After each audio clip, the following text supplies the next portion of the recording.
है आत्मा का अनुभव बस एकमात्र नित्य है।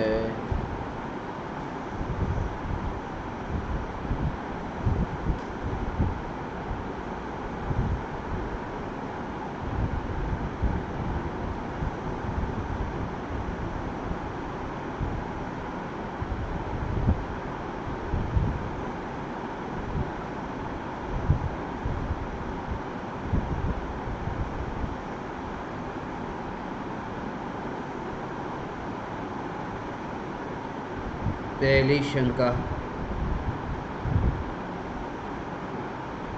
चक्रवर्ती अगर चक्रवर्ती पद के साथ मरता है तो वह 7वें नरक में ही क्यों जाता है? दूसरे कोई नरक में क्यों नहीं? परोक्ष ज्ञान दीपक कीर्ति। बहु आरंभ परिग्रहत्वं नारकस्य आयुष। तत्वार्थ सूत्र के 6ठे अध्याय के 15वें सूत्र में नरकायु के बंध का कारण बताया। नरकायु का आश्रव किस कारण से होता है? बहुत आरंभ और परिग्रह नरकायु के आश्रव बंध का कारण है। जब भी परिग्रह के संबंध में चर्चा चलती है, स्वच्छंदता के कारण अधिकांश लोग यहीं पर ही आकर अटक जाते हैं कि मूर्छा परिग्रह है, मिथ्यात्व परिग्रह है और मिथ्यात्व परिग्रह नहीं छूटा। इस वजह से नरक में दुख भोगना पड़ा, मिथ्यात्व नाम के परिग्रह के नहीं छूटने से। इसलिए 24 परिग्रहों में मिथ्यात्व परिग्रह को सबसे पहले क्रम पर रखा है। मगर एक खास बात कि जैसे परिग्रह को नरकायु के बंध का कारण कहा और मिथ्यात्व सबसे बड़ा परिग्रह है, सबसे पहला परिग्रह है, सबसे अधिक खतरनाक परिग्रह है, तो ये परिग्रह तो सभी मिथ्या दृष्टि के पास है, तो सभी मिथ्या दृष्टि को नरक का बंध होना चाहिए। यदि मिथ्यात्व परिग्रह यही परिग्रह है और परिग्रह के कारण नरक में भटकना होता है, तो द्रव्यलिंगी मुनिराज जिसे मिथ्यात्व का परिग्रह तो था, फिर वे नरक में न जाकर 9वें ग्रैवेक में क्यों गए? मिथ्यात्व परिग्रह सबसे खतरनाक परिग्रह है तो, और परिग्रह से नरक का बंध होता है तो एक बात अच्छी तरह समझ लेनी चाहिए कि मिथ्यात्व सबसे खतरनाक परिग्रह है, संसार में भटकाने वाला परिग्रह है। मगर मिथ्यात्व ही ऐसा नहीं जो नरक में भटकाता है। दो बात, एक बात तो यह कि जिनके पास मिथ्यात्व नाम का परिग्रह है और बाहर का परिग्रह नहीं है, ये धन धान्य आदि बाहर की वस्तु है, और दूसरे ऐसे कि जिनके पास मिथ्यात्व नाम का परिग्रह नहीं है और बाहर का परिग्रह है, जो राजा है, सम्राट है, रानियां है, बाहर का वैभव है, ऐसे सम्यक दृष्टि। तो मिथ्यात्व परिग्रह के बिना राजा श्रेणिक नरक में जाते हैं, बाहर का परिग्रह होने पर भी। और बाहर का परिग्रह नहीं होने पर द्रव्यलिंगी मुनि मिथ्यात्व है, फिर भी वो स्वर्ग में जाते हैं। तो सीधी सी बात है कि अकेला मिथ्यात्व नाम का जो परिग्रह है वो नरक के पीछे कारण नहीं है। और परिग्रह तो बाहर में सभी के पास में है, मिथ्यात्व का परिग्रह। निगोदिया को भी मिथ्यात्व परिग्रह है, स्वर्ग में मिथ्या दृष्टि देवों को भी मिथ्यात्व परिग्रह है। कितना भी भोग भोगने वाला देव हो तो भी वो मर कर के नरक में नहीं जाता। अब देवों का वैभव तो आपको पता है कि मिथ्यात्व के साथ में बाहर का भी कितना परिग्रह है, कितना वैभव है देवों के पास। मगर ये मनुष्य भव में, ये मनुष्य की मुख्यता से ये समझाने के लिए ये कथन किया कि परिग्रह जो है उसमें बाहर का परिग्रह, जैसे चक्रवर्ती के पद के साथ में मरे तो 7वें नरक में ही जन्म लेते हैं। वो अकेले मिथ्यात्व के कारण नहीं, बहुत से सम्राट मिथ्यात्व लेकर के मरे, 7वें में नहीं जन्मे, ऐसा हो सकता है। ये सुभौम चक्रवर्ती ये 7वें नरक में जन्मे, तो वो भी मिथ्या दृष्टि, वो भी परिग्रह वाले।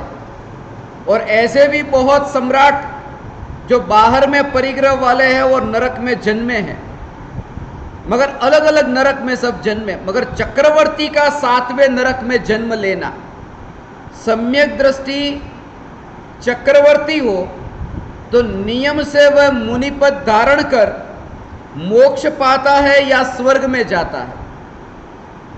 चक्रवर्ती पद के साथ में यदि मरण नहीं हुआ तो स्वर्ग या मोक्ष, और चक्रवर्ती पद में मरण हुआ है तो नियम से 7वां नरक। मैं ये बताना चाहता हूं, स्वच्छंदी एकांतवादी सिर्फ मिथ्यात्व पर जोर देकर मिथ्यात्व के परिग्रह के कारण नरक का बंध मानते हैं, कहते हैं कि पहले मिथ्यात्व छोड़ो, सच है पहले मिथ्यात्व छूटता है, मगर अकेला मिथ्यात्व 7वें नरक का कारण नहीं है। अब जो बाहर का परिग्रह है, 24 परिग्रह में, बहिरंग परिग्रह में 10, धन धान्य दास दासी सोना चांदी मकान क्षेत्र, ये बर्तन वस्त्र, ये सब बाहर के परिग्रह। ये बाहर के जो परिग्रह है उन परिग्रहों के कारण अब धन धान्य दास दासी सोना चांदी मकान क्षेत्र और बर्तन और वस्त्र, ये सब परिग्रह, और परिग्रह पाप है। ये परिग्रह बाहर में रखना ये पाप है। तो ये परिग्रह में से एक भी परिग्रह जानवर को नहीं है, ना धन है ना धान्य है। आज खाना खा लिया, कल का पता नहीं। धन धान्य दास दासी, अब शेर को कौन सा दास दासी?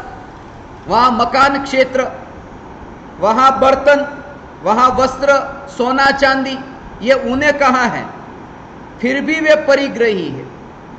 इसका मतलब ये मनुष्य गति की मुख्यता से हमारे लिए ये समझाया है, सोना चांदी ये सब। अब सोना चांदी ये जो परिग्रह है, ये परिग्रह, बहुत से लोग ये कहते हैं कि मुनिराज के बारे में आगे हम चर्चा करने वाले हैं कि मुनिराज को आहार देना हो तो ऐसा निर्धन व्यक्ति जिनके खुद के पास खाने को नहीं है, मुनि उनके पास आहार नहीं लेते, ऐसे लोगों के पास जाते हैं, आहार लेते हैं कि जो संपन्न हो, जिन्हें कोई तकलीफ ना हो।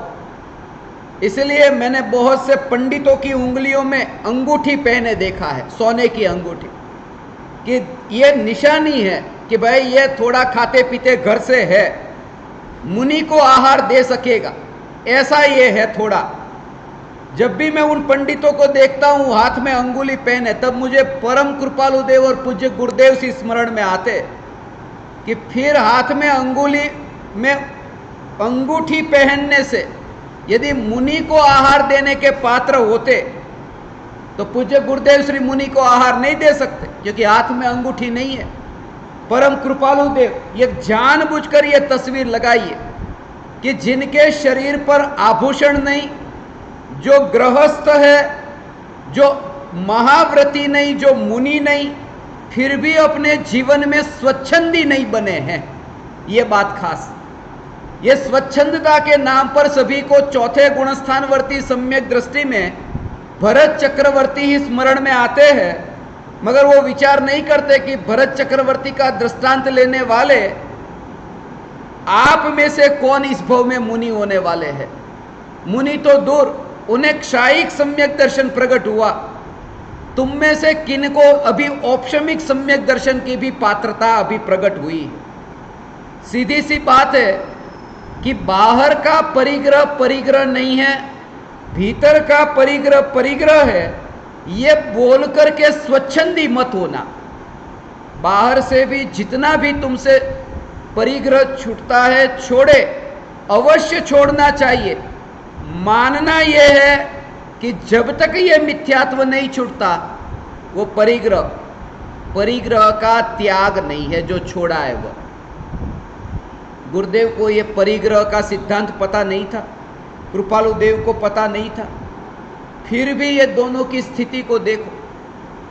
बाहर में ऐसी स्थिति, भूमिका अनुसार जो आचरण, कि चौथे गुणस्थान में पूज्य गुरुदेव श्री कांजी स्वामी, पांचवें गुणस्थान में कृपालु देव, कि जैसे जैसे दशा ये थोड़ी तुम्हें विचार करने को मजबूर करे, इसलिए ये तस्वीर यहां है कि शादी नहीं की उनका चौथा गुणस्थान, और जिनकी शादी हुई उनका पांचवा गुणस्थान।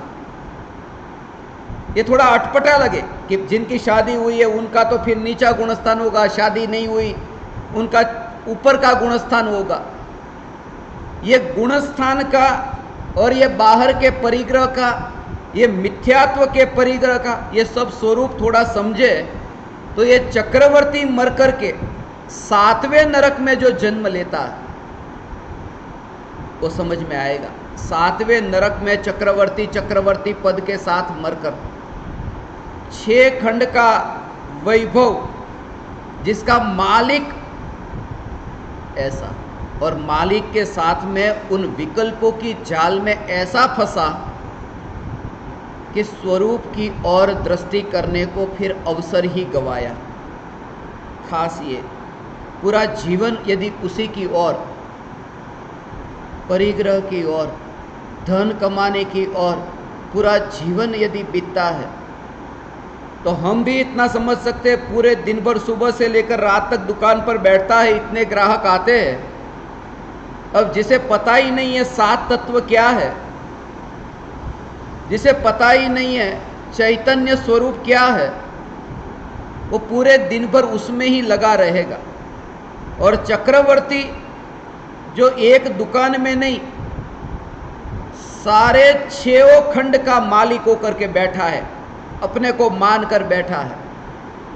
तो ऐसे चक्रवर्ती को 7वां नरक, स्त्री भी 7वें नरक में नहीं जाती, स्त्री जाती है तो 6ठे नरक में, और चक्रवर्ती 7वें नरक में। इससे एक बात ये भी समझना, जो साथीदार खोजते हैं ना कि अगले भव में ये चक्रवर्ती रानियां, ऐसी ही रानियां मिले अगले भव में भी, तो वो रानियां नहीं मिलती। इस भव में जो रानी मिली है, इस भव में जो स्त्री मिली है, वो अगले भव में नहीं मिलेगी, क्योंकि चक्रवर्ती जाएंगे 7वें नरक में और स्त्री जाएगी अधिक से अधिक 6ठे नरक में। माने दोनों का मिलना नहीं होगा। 7वें नरक और 6ठे नरक, जितना ज्यादा मिलने के लिए उतना ही आगे जाकर के वो तड़पना ज्यादा होता है।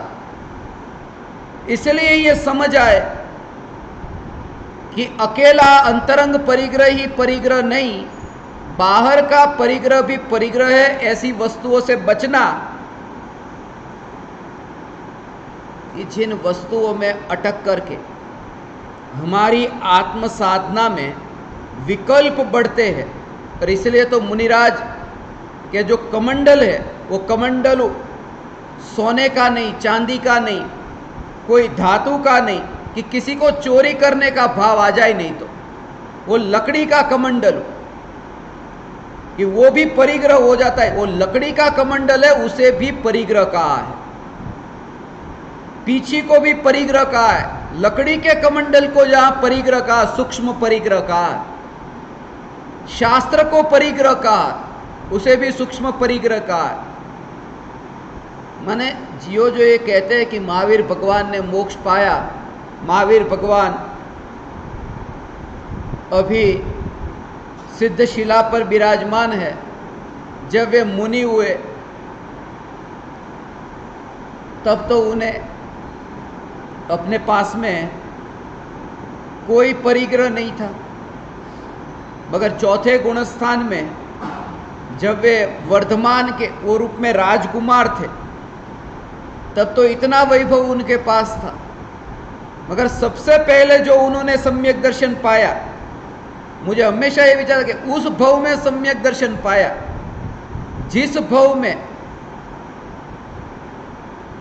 वहां उनको धागे का भी परिग्रह नहीं था। शेर की पर्याय में थे ना, तो वहां वो झंझट तो नहीं थी ना, कम से कम कपड़े की भी झंझट नहीं थी, धागे के परिग्रह की झंझट नहीं थी। मुनि ने जो कहा कोई लूट लेगा क्या होगा, वो कोई झंझट नहीं थी। माने जितना भी बाहर का परिग्रह छूटे वो छोड़ना चाहिए, एकांतवादी नहीं होना है कि परिग्रह तो किन किन परिग्रह को मैं छोड़ने जाऊंगा। और जितना भी परिग्रह इकट्ठा करते हैं, विकल्प भी बढ़ते हैं, उसका अंत नहीं है। इसलिए परिग्रह में मालिकीपन का जो भाव है, बहुत से लोग मुझसे ये पूछते कि 153 देश की यात्रा के दौरान इतने विमान में बैठे, एक भी बार आपने ऐसा नहीं हुआ कि विमान में बैठने से विमान चूक गए हो? बहुत बार ऐसा होता है, ट्रेन छूट जाती है, तो विमान कभी नहीं छूट गया। एक भी बार विमान नहीं छूटा। हजारों बार ये यात्रा का अवसर मिला, मगर एक भी बार विमान नहीं छूटा। और कोई भी मुझे पूछता तो मैं उनको कहता कि मुझे कहीं पर भी बैग चेक इन नहीं करनी पड़ी थी। वो विमान में बैग डाल दे, वो नहीं करनी पड़ी, हाथ में ही होती कि वो विमान में, एक विमान में से उतरकर दूसरा विमान पकड़ना है, और फिर यहां सामान आया नहीं, फिर दूसरे विमान में कैसे जाओ। तो वो जो है ना, जितना कम परिग्रह, एक जोड़ी कपड़े में इतनी शांति से जीवन जिया जा सकता है। आज सुबह ही मैं बात कर रहा था कि जितना ज्यादा धन, इतने गहने पहनो, इतने ज्यादा कपड़े रखो, इतनी बड़ी गाड़ी रखो। मुझे पूछते थे ये ज्ञान दीपक कि एक पुरानी गाड़ी हमारे पास थी, उस समय भी गाड़ी खरीदना चाहे तो खरीद सकते थे, मगर वो गाड़ी मारुति वान, जिस गाड़ी में ऐसी गाड़ी थी, हॉर्न के अलावा सब कुछ बचता था उसमें, ऐसी गाड़ी थी। और उस गाड़ी में कहीं पर भी जाए ना, कल हम भावनगर से आ रहे थे, याद कर रहे थे, अलंग से उमरल आ रहे थे, 40 बार पंचर पड़ा था उस गाड़ी में। और जैसे ही पंचर ठीक हो जाए, आगे जाए, और तब वो किलोमीटर गिनते थे कि 1 किलोमीटर 2 किलोमीटर, माने पीछे जाना पड़े पंचर के लिए तो। और फिर जैसे ही पंचर की दुकान आए कि फिर वहां से नया काउंटिंग चालू होता, 1 किलोमीटर 2 किलोमीटर ऐसे। और कभी ऐसे बंद पड़ी कि गाड़ी ही नहीं जा सके तो उनको बुलाकर लाना पड़े तो। मगर ऐसी गाड़ी भी पाकिस्तान की सरहद पर लेकर मैं गया था और वापिस आ गई, कच्छ की भूमि तक। मगर उसका भी मजा था, उसका भी मजा था। वो जो मैं हमेशा वो दृष्टांत देता हूं ना पंचर का, कि सदगुरु वो जो ट्यूब में हवा भरो और पानी में डालो, फिर पानी की वो ऊपर से वो हम ऊपर थी दिखाए ना, पानी निकलता है कि पंचर कहाँ है, वो पानी से पता वो अंदर डाला ट्यूब को हवा भरकर के अंदर, तो पता चला कि पंचर कहाँ है। तो ऐसे ही गुरु है वो पानी जैसे है कि शिष्य में कहाँ पंचर पड़ा है वो गुरु बता देते, मगर वो पानी पंचर को दूर नहीं करता, सिर्फ बताता है कि कहाँ पंचर है। दूर तो फिर अलग प्रक्रिया है। ऐसे ही गुरु शिष्य के पंचर को बताते कहाँ भूल होती है। वो इतने पंचर को देखा है नजर के सामने कि वो बात मुझे स्मरण में आती, उसमें भी भेद विज्ञान ही होता था। मैं ये कहता हूं कि तुम्हारे पास सुविधा हो, अनुकूलता हो। अब आज ही कह रहा था कि 1 लाख रुपये में 10 अंगूठी हाथ में पहन सकते हो। एक 10-10 हजार रुपये की अंगूठी बड़ी मुश्किल से आती होगी, पता नहीं, मगर वो 10 अंगुली में पहन करके निकलो। उसमें वो मजा नहीं है जितना तुम निश्चिंत होकर के स्वरूप की साधना और आराधना कर सको। कहीं पर भी जाओ, अब समेत शिखर जैसी जगह पर भी वहां लोग जाते धर्मशाला में, और धर्मशाला की ऑफिस में रोज 1-2 आते शिकायत करने की, ये चोरी हो गया, वो चोरी हो गया, सोना चांदी। कि वहां क्यों लेके गए थे? तो दिखाए कैसे कि हमारे पास भी ये दिखावा तिजोरी में पड़ा है, उसमें मजा नहीं आता, बाहर दिखाने में मजा आता है। और ऐसे लोगों को दिखाते हैं जहां अहंकार पुष्ट होता है। संपत्ति भी हम उन्हीं लोगों को दिखाते हैं जहां अहंकार पुष्ट होता है। एक भाई साहब मुझे मुंबई में मिले थे, मैंने उनको कहा कि आप अपनी संपत्ति दुनिया वालों को बहुत दिखाते हो, मत दिखाओ। उन्होंने कहा नहीं, सबको नहीं दिखाता, इनकम टैक्स वाले को नहीं दिखाता, सेल टैक्स वाले को नहीं दिखाता, जिनको दिखानी चाहिए थी उनको नहीं दिखाता, और जिनको नहीं दिखानी उनको दिखाता। इसलिए कृपालु देव ने जो कहा, उनके पास में जो जीव थे ऐसे ही विरले थे। रात्रि में तुम सो तो भी तुम्हें ये चिंता न हो कि अरे कमरे में मैंने जो सोने का चांदी का कोई सामान रखा है, कोई ले जाएगा, लूट जाएगा तो क्या होगा। तुम गए हो आत्मसाधना करने के लिए, और वहां पर ऐसा हो, लूट करने वाले ऐसे लूटते हैं, कुछ भी नहीं छोड़ते। यहाँ उमराला के आगे ही वो पहाड़ है, कल ही मोटा भाई बता रहे थे, जो वहां पर लूट होती है, चोरी होती है, तो लूटने वाला सोना चांदी तो लूट लेता है, कपड़े भी लूट लेता है। मतलब कपड़े से क्या आएगा, वो भी सेकंड हैंड, वो भी पुराने फटे हुए कपड़े। बोले कपड़े लूट लेते हैं, पहले कपड़े लूटते हैं और फिर गहने लूटते हैं।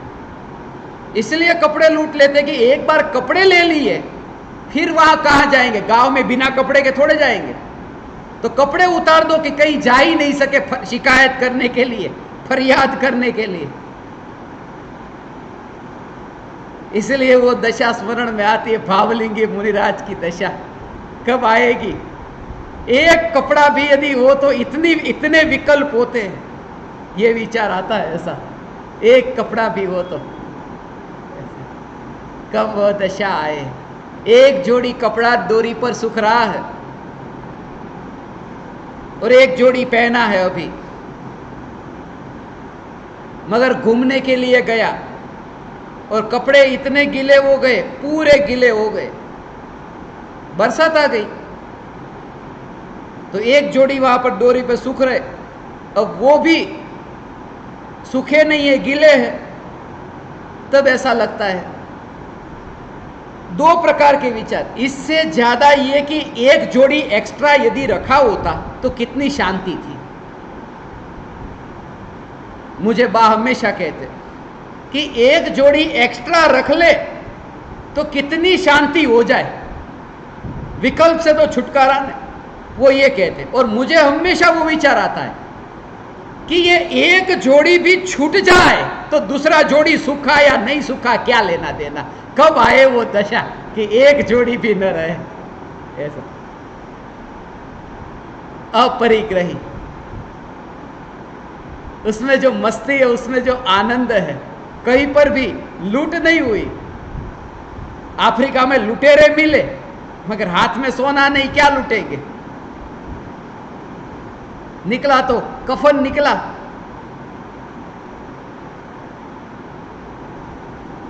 वह दशा अपरिग्रही चक्रवर्ती पद के साथ में मरते हैं, 7वें नरक में जाते हैं। एक एक परिग्रह में तुम विचार करना, जितनी भी वस्तु को इकट्ठी करके रखा है, उन वस्तुओं में शादी में जाते हैं, गहने इतने पहनकर जाते हैं, हाथ में गले में, महिलाओं को तो देखता हूँ शरीर नहीं दिखता, इतने गहने। और उनको पूछता हूँ कि जब वापिस लौटते हो और अपने घर जाते हो ना, और जब उतारे ये सब कपड़े गहने, तो क्या आवाज निकलती है? हाश।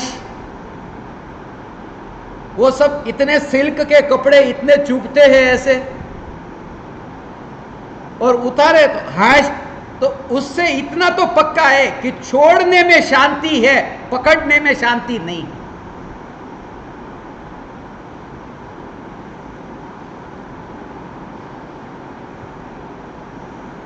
मगर इसका वास्तव में उपदेश देने के अधिकारी मुनिराज है, अपरिग्रही होने के। मुंबई में एक महाराज साहब थे, वो प्रवचन दे रहे थे। अरे करोड़पतियों, मरकर नरक में जाओगे, परिग्रह नरकायु के बंध का कारण है, छोड़ो और मुझे दे दो। नरकायु के बंध का कारण। और शिष्य बस उनके, जिनके गुरु ऐसे, वो शिष्य कम थोड़ी। वो कहते थे, गुरुजी शिष्य नरक में जाए तो भले जाए, हम गुरुजी को नरक में नहीं जाने देंगे, हम नहीं देते, जाओ। क्या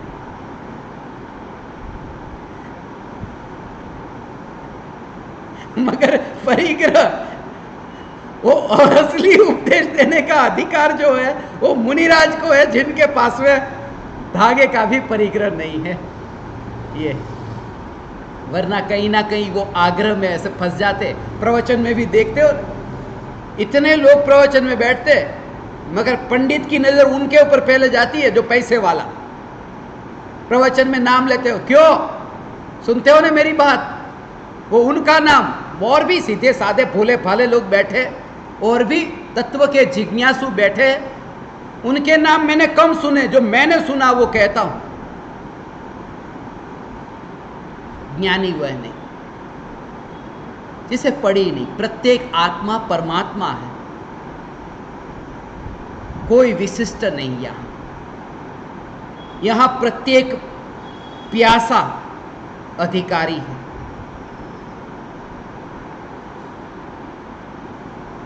परिग्रह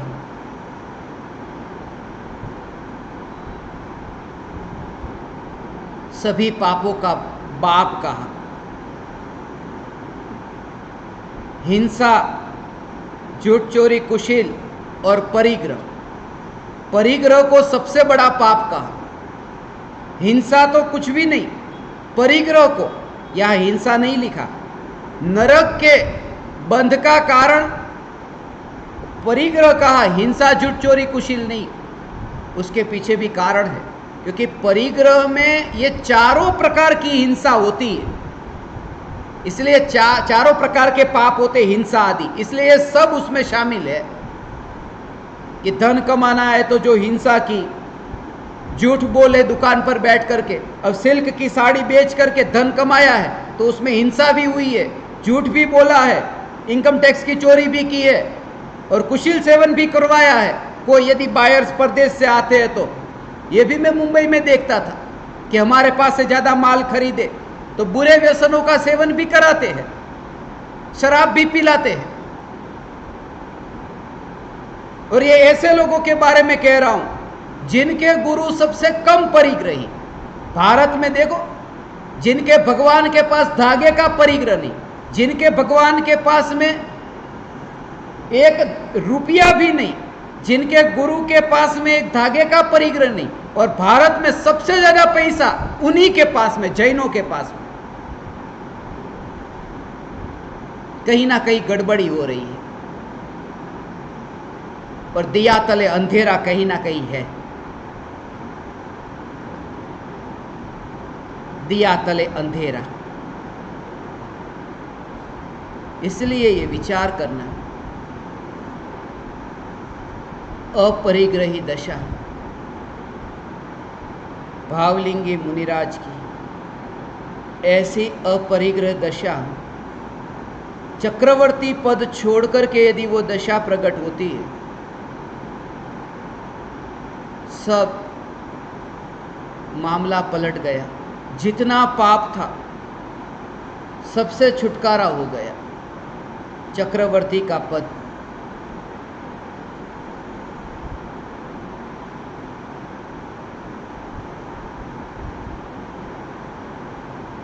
मृत्यु से पहले ऐसी दशा आए,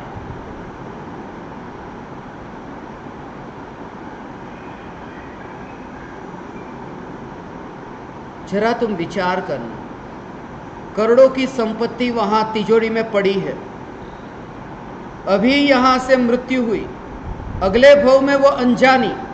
यदि कोई तुम्हें पूछे पिछले भव में तुम्हारे पास कितनी संपत्ति थी, कुछ भी याद नहीं। बच्चे को पूछो पिछले भव में कहाँ था, वो भी पता नहीं। मैं पूछता हूं ना बच्चे को, शुद्धात्मा को पूछता हूं, क्या थी आयो छो?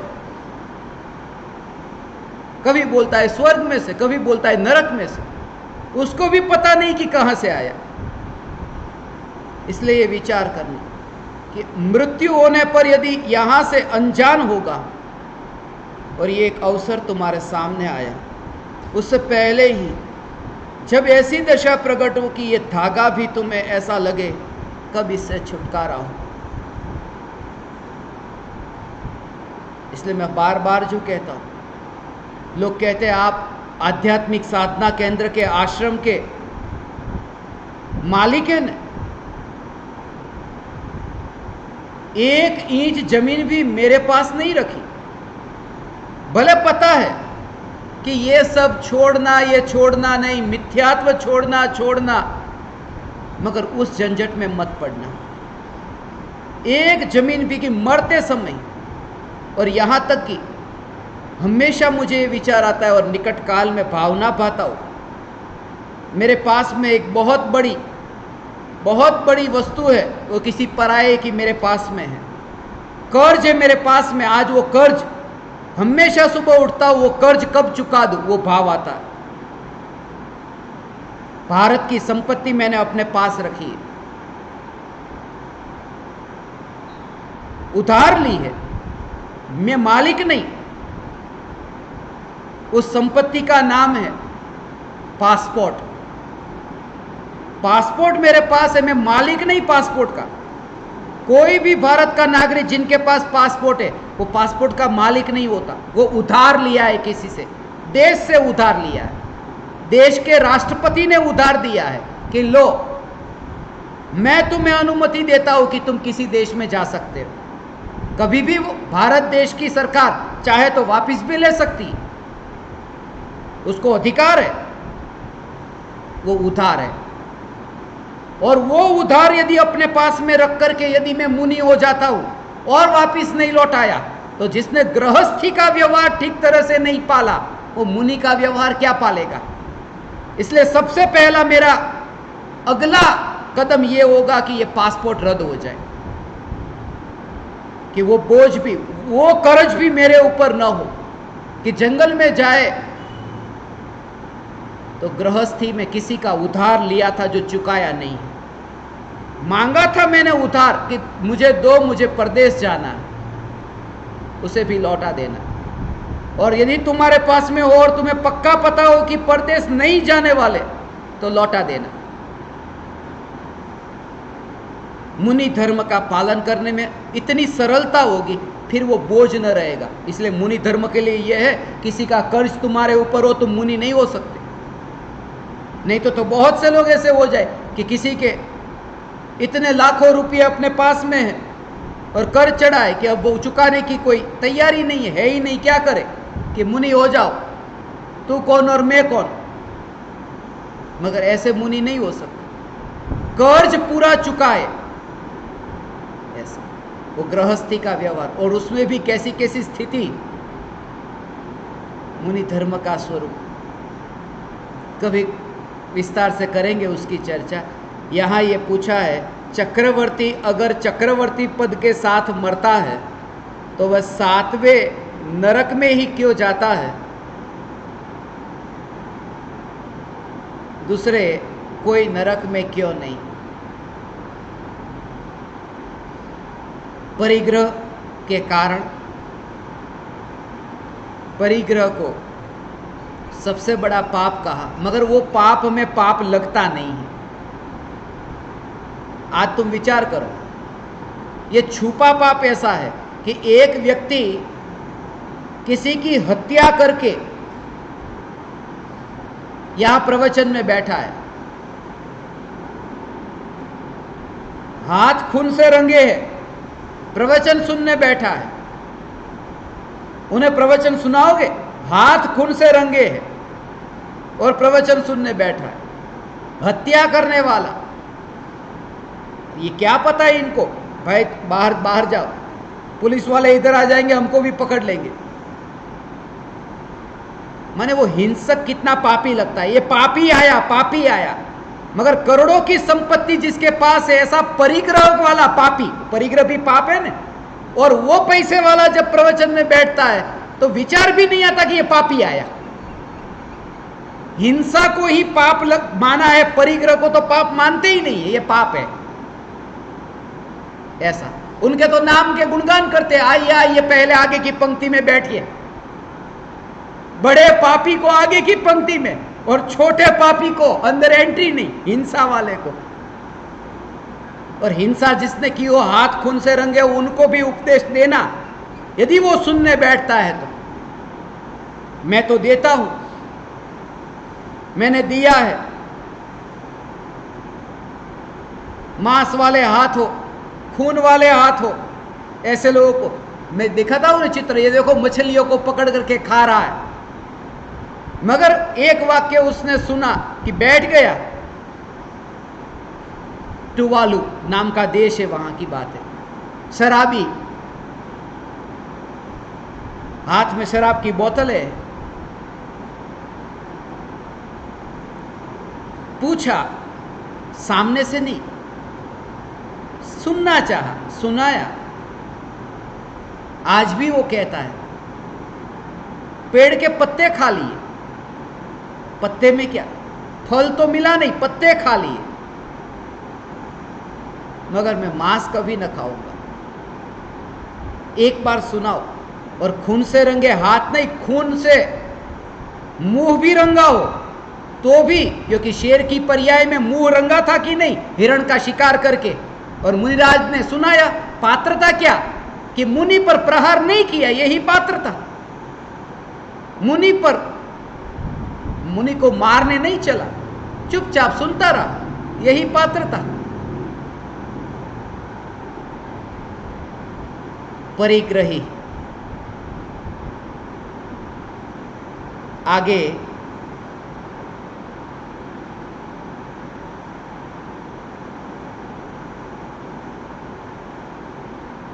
पूछा है,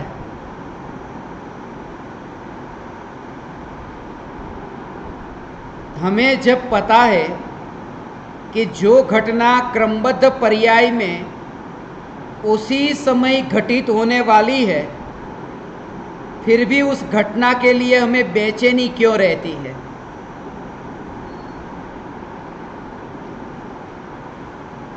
क्योंकि हमें सिर्फ पता है, इसलिए बेचैनी रहती है। श्रद्धा नहीं है। पता होना और श्रद्धा होना अंतर है। जो पूछा, हमें जब पता है, बड़े बड़े पंडितों को पता है कि हमें जब पता है जो घटना क्रमबद्ध पर्याय में उसी समय घटित होने वाली है, ये समय का ही पता नहीं। एक समय कैसे आता है, कैसे जाता है, एक समय का पता नहीं चलता। अज्ञानी के पकड़ में नहीं आता एक समय, एक समय पकड़ में नहीं आता। मगर एक समय में पकड़ में आने वाला भगवान आत्मा, वो पकड़ में आता है। कैसा है ये स्वरूप। एक समय पकड़ में नहीं आता, एक समय की पर्याय पकड़ में नहीं आती, मगर एक समय की पर्याय में जो अनुभव में आने वाला वो द्रव्य अनुभव में आया, वो पकड़ में आया, पकड़ में आया अनुभव में आया, उसका भाव ये सारा। एक समय पकड़ में नहीं आया, मगर एक समय में जो ज्ञान हुआ वो ज्ञान तो हुआ ना। जैसे अग्नि है, अग्नि में हाथ जला, वो हाथ जला कितने समय, एक समय में वो जो कार्य हुआ उसका जो अनुभव हुआ वो समय पकड़ में नहीं आया। जिस समय में वो अनुभव हुआ वो समय पकड़ में नहीं, मगर अनुभव तो पकड़ में आता है कि ये गर्म लगा है, ऐसे उसकी ओर ध्यान नहीं, वो पकड़ में नहीं आया। मगर वो तो जैसे भोजन करने बैठे और भोजन करते करते 48 मिनट तक बैठे ही रहे, हलवा पूरी खाते खाते 48 मिनट हो गई, और घड़ी में देखा अरे 48 मिनट हो गई। 48 मिनट कैसे बीती वो पकड़ में नहीं आया, मगर 48 मिनट में वो हलवा पूरी खाया वो तो अनुभव में आया कि नहीं। ऐसा समय पकड़ में नहीं आया, मगर उस समय में जो अनुभव में आया वो पकड़ में आया है। ऐसा एक समय अज्ञानी को पकड़ में नहीं आता, मगर एक समय में वो जो अनादि अनंत ध्रुव चैतन्य सत्ता अनुभव में आई है। और खास तो ये कि वो समय को पकड़ने की चेष्टा मिट गई, इसलिए वो त्रिकाली अनुभव में आया। घड़ी की ओर देखता रहता तो हलवे का रस ही नहीं आता, वो कितने बजे उसकी ओर ध्यान नहीं, और अकेला हलवा पूरी ऐसा तो रस आया, घड़ी पर देख करके नहीं। इसलिए अंतर मुहूर्त में केवल ज्ञान होता है, अंतर मुहूर्त को देख करके नहीं। वो तो काल है, वो तो व्यवहार काल है, वो तो छठे द्रव्य काल, उसका भी व्यवहार काल सबसे अंत में गया। अंतिम द्रव्य काल, उसमें भी दो निश्चय व्यवहार, उसमें भी अंत में गया वो। इसलिए हमें पता है श्रद्धा नहीं है, और सम्यक दृष्टि को श्रद्धा है, इसलिए बेचैनी नहीं होती। बेचैनी नहीं होती, उसका भाव क्या है थोड़ा समझने जैसा। बेचैनी नहीं होती अर्थात कि सम्यक दृष्टि को जैसे कोई वस्तु चाहिए और वस्तु मिल नहीं रही, कब मिलेगी, कब मिलेगी, ऐसा भाव सम्यक दृष्टि को भी आ सकता है। जब अंजना के प्रति यह भाव आता है कि अंजना अंजना अंजना जल्दी से, अब अंजना ही, तो उस समय भाव है। सम्यक दृष्टि को भी भाव होता है जल्दी मिले, ये भाव होता है। जल्दी से जल्दी, जितना जल्दी से जल्दी आत्मा का हित हो सके इतना करो, जल्दी करो। गुरुदेव कहते थे देरी मत लगाओ नहीं तो चूक जाओगे, देरी मत लगाओ। उन्हें पता नहीं था क्रमबद्ध में होता है वही होने वाला है, ये भाव भी आता है। मगर क्या होता है कि दोनों में, जैसे कि भोजन, जल्दी से भोजन लाओ, जल्दी से भोजन लाओ, ये बोलना और ये भाव भी आता है। और श्रद्धा में ये है कि भोजन जब आएगा तब आएगा, इतना ही नहीं, भोजन जल्दी लाओ, ये विकल्प जो आ रहा है वो भी क्रमबद्ध में है। अकेला भोजन क्रमबद्ध में नहीं, ये विकल्प भी क्रमबद्ध में है। तो फिर श्रद्धा क्या हुई कि श्रद्धा ये कि भोजन और भोजन का विकल्प ये दोनों चैतन्य में नहीं मिले हैं, इस श्रद्धा का नाम चौथा गुणस्थान है। चौथे गुणस्थान में सिर्फ श्रद्धा बदली है और कुछ नहीं। इसलिए ये विकल्प भी आएंगे आगे। पूछा है नई विवक्षा का अर्थ क्या है। ये जो प्रश्न है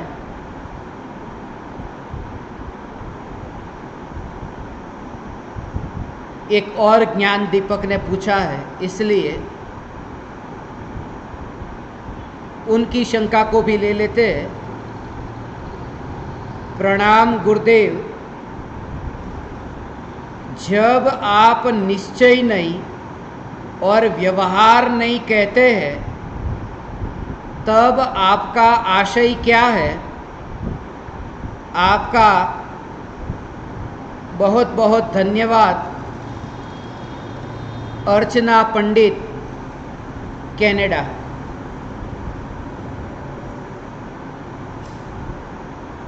इस पर भी बहुत प्रवचन है, निश्चय नहीं और व्यवहार नहीं पर।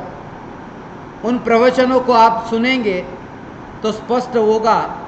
खास करके आत्म सिद्धि शास्त्र की 8वीं गाथा का जो विवेचन है उसमें यह निश्चय, व्यवहार और 8 प्रकार के नई का वर्णन किया है। आत्मसिद्धि अनुशीलन में 8वें नंबर की गाथा में इसका विवेचन है। जैसे समय सार की 8वीं गाथा और आत्मसिद्धि शास्त्र की 8वीं गाथा, उन दोनों में मुझे कनेक्शन दिखता है।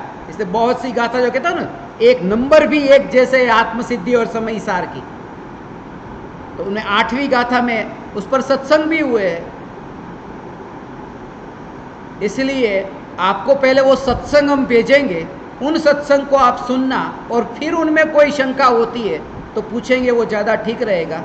इसके अलावा 142 नंबर की गाथा समय सार की, जिस पर पर्युषण में 10 दिन यहाँ पर्युषण में हम मिले थे, उस समय भी ये 142 नंबर की गाथा नयातिक्रांत पक्षातिक्रांत समय सार की चर्चा, उसमें भी समय सार की 11वीं गाथा, उस पर भी जो विवेचन हुआ उसमें भी इसका वर्णन किया है। ऐसे अलग अलग नई चक्र पर भी ये पूरी कक्षा हुई है, उसकी भी रिकॉर्डिंग है। ये सब सुनेंगे तो वहाँ से आपको इसका समाधान मिलेगा।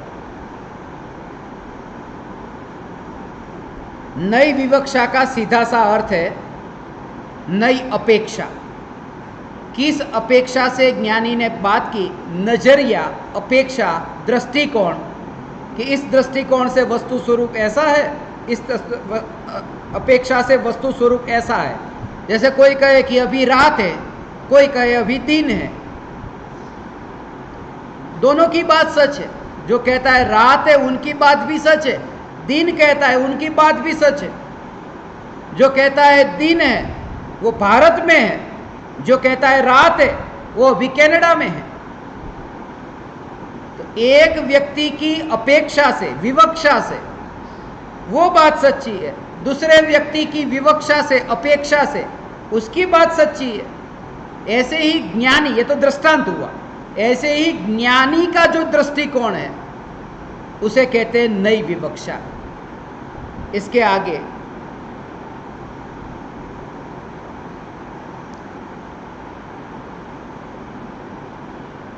मुनिराज को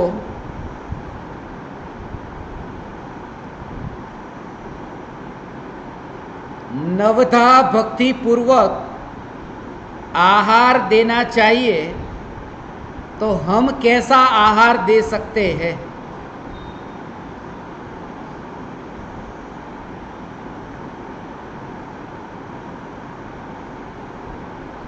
नवधा भक्ति पूर्वक आहार,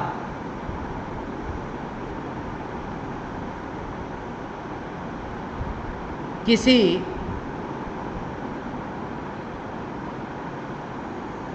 भावलिंगी मुनिराज या फिर द्रव्यलिंगी मुनिराज, मुनिराज को आहार किस प्रकार से देते हैं? इस पर भी 46 प्रकार के जो दोष है उन्हें टालकर मुनिराज को आहार दिया जाता है। और उसके बारे में भी एक पूरी शिविर हुई है। उनके प्रवचन भी आप जिन जिन को चाहिए, खास करके जिन्होंने प्रश्न पूछा है उनको, और भी किसी को चाहिए तो उन प्रवचनों की लिंक या फिर वो प्रवचन आपको व्हाट्सएप से भेजे जाएंगे, या फिर उसकी और भी यदि सीडी डीवीडी कुछ भी चाहिए वो हम आपको भेजेंगे। मगर ये मुनिराज का जो नवधा भक्ति पूर्वक आहार दान देना, इसके बारे में थोड़ी चर्चा करते हैं। जो बहुत समय से मैं ये सोच भी रहा था कि मुनिराज को आहार देने के लिए गृहस्थों को मुख्य रूप से किस किस बात की ओर ध्यान देना चाहिए, जो आज तक आपने सुना है। एक बार विचार करता मैं आपको करता हूं कि सबसे पहले आपने ये सुना कि मुनिराज को नवधा भक्ति में सबसे पहली भक्ति उनका स्वागत करते हैं। जब मुनिराज सीधे ही हमारे घर में नहीं आ जाते, वो स्वागत करते, वो मान के भूखे नहीं है, मगर उनके जो नियम है उन नियमों का वे पालन करते हैं। जैसे कि किसी के घर पर सीधे पहुंच जाए दरवाजा खटखटा करके, ये होता नहीं। मुंबई में मैं देखता था महाराज साहबों को, सीधा ही दरवाजा खटखटाया, पता ही नहीं होता अंदर वाले को तो कौन है, पता ही नहीं। अब दरवाजा खोलते, बिन बताए जाते, बता करके जाए तो फिर मुनि कैसे, तो बिन बताए जाते और बिन बताए चले जाए, दरवाजा खटखटाए और जैसे ही। और खास करके वहां पर तो एक निशानी थी कि मुंबई में तो आप देखो कोई घर ऐसा मैंने नहीं देखा कि जिसके घर के बाहर दरवाजे पर डोरबेल घंटी का बटन न हो। और जब भी दरवाजा कोई खटखटाए तो समझना वो महाराज साहब होंगे, वो महाराज साहब ही होंगे, इनको पता है। बहुत बार इन्होंने देखा सीधा दरवाजा खटखटाया। और महल जैसा बड़ा घर तो अंदर के रूम में कहां से सुनाई न दे, घंटी नहीं सुनाई देगी तो कटकट कहां सुनाई देगी।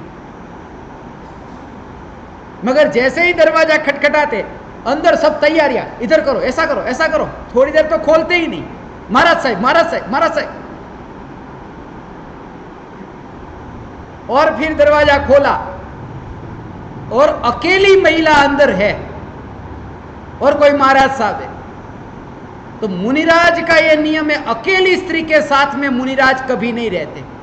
वो नियम का भंग हुआ ब्रह्मचर्य का, इसलिए सीधे घर पे नहीं पहुंचेंगे, वो रास्ते से निकलेंगे और उन्हें स्वागत करते करते घर तक ले जाएंगे। घर के आंगन से भी निकले, मगर उन्हें आगता स्वागता करनी होगी, मान के कारण नहीं। वो देखेंगे कि यहां पुरुष भी है कि नहीं, अकेली स्त्री नहीं। और ये से भी ये समझने जैसा है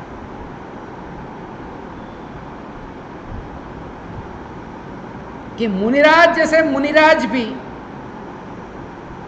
अकेली स्त्री से इतना बचते हैं, तो गृहस्थ को कितना बचने की जरूरत है। और ये बात भी मैं मुंबई में एक मेरे मित्र को कहता था, मुनिराज भी अकेली स्त्री से बचते हैं, एक स्त्री उससे भी मुनिराज बचते। वो भाई साहब कहते मैं भी एक स्त्री से बचना चाहता हूं, मगर बचता नहीं, शादी हुई तब से फंसा हूं, पत्नी एक स्त्री से बचना चाहता हूं। वो मुनिराज की बात है कि मुनिराज अकेली स्त्री के साथ में नहीं रहते, निकले तो उनको कहते हे स्वामी। ये पुकारना कैसे होता है, नमोस्तु नमोस्तु नमोस्तु, अत्र अत्र, तिष्ठ तिष्ठ, ये जो बुलाते ना आगता स्वागता करते हैं। और मुनिराज की फिर 3 परिक्रमा करते हैं, जीता जागता तीर्थ। काशी यहां पर आया, राख की दीवार का पड़े ना, वो काशी, वो 3 प्रदक्षिणा।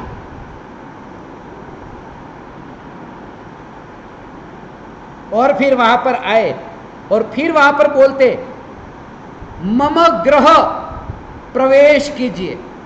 ये शास्त्र में लिखा है, अत्र अत्र तिष्ठ तिष्ठ, ये बोलना, अत्र अत्र तिष्ठ तिष्ठ।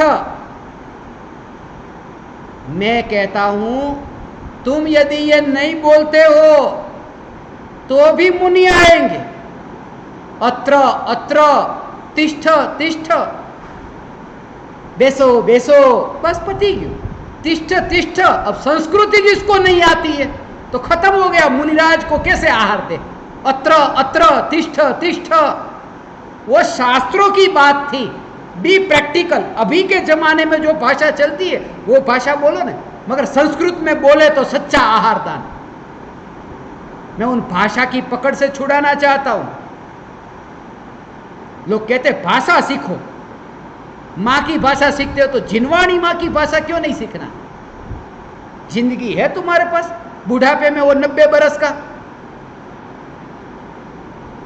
वरदराज की लघु सिद्धांत कौमुदी,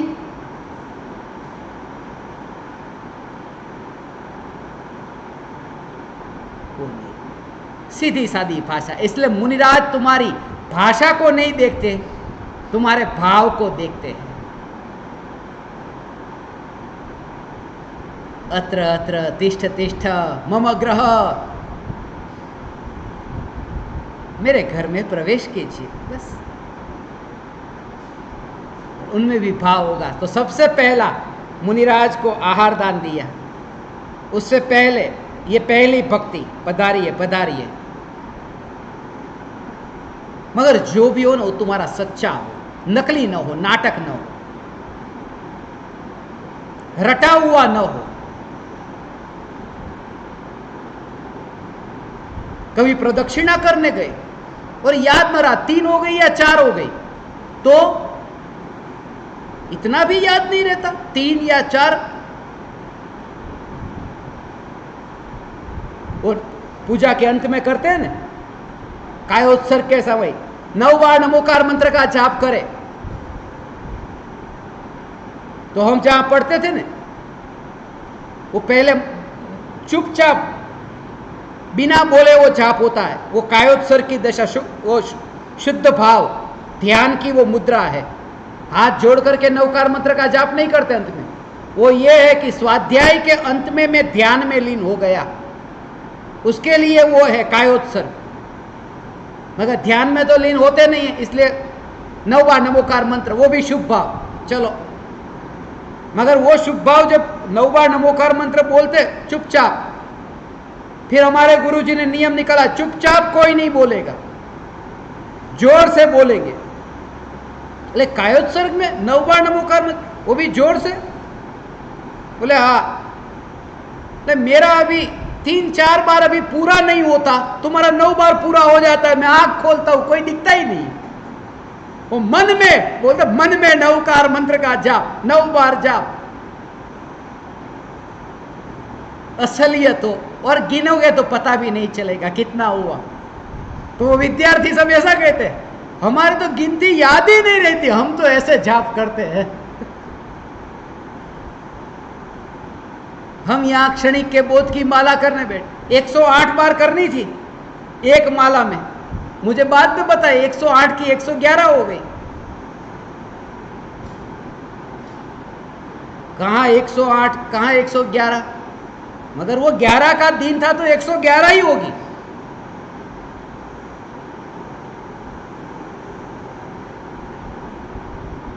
गिन गिन करके नहीं।